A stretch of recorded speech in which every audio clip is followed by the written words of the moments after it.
first thing you have to do is map out your entire customer journey from beginning to end. So what is the first point the customer interacts with your business? Is it the website? Is it a phone call? Is it a postcard, whatever? And then every interaction the customer has with you, you put that on the journey.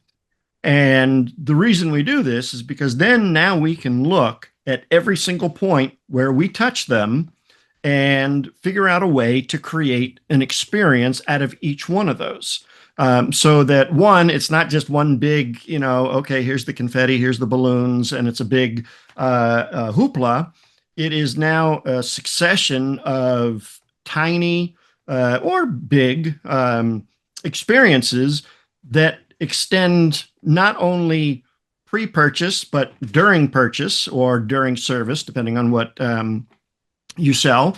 And then most importantly is on the end with customer retention, because if the customer's not having a good experience, there's no way you're going to keep them. I hate to break it to everybody. It's just not, it's not going to happen. And then when you have all of these individual touch points, you can now prioritize where you're going to get the most bang for your buck. What area needs the most focus that's going to have the biggest impact on the customer?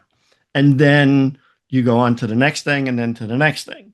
And if you document it right, you would probably have a service team, kind of an ad hoc brainstorming session, either with your team or yourself. I work with a lot of solopreneurs, and I'm like, you just got to put 30 minutes aside and think about how your customers are interacting with you and where can you improve.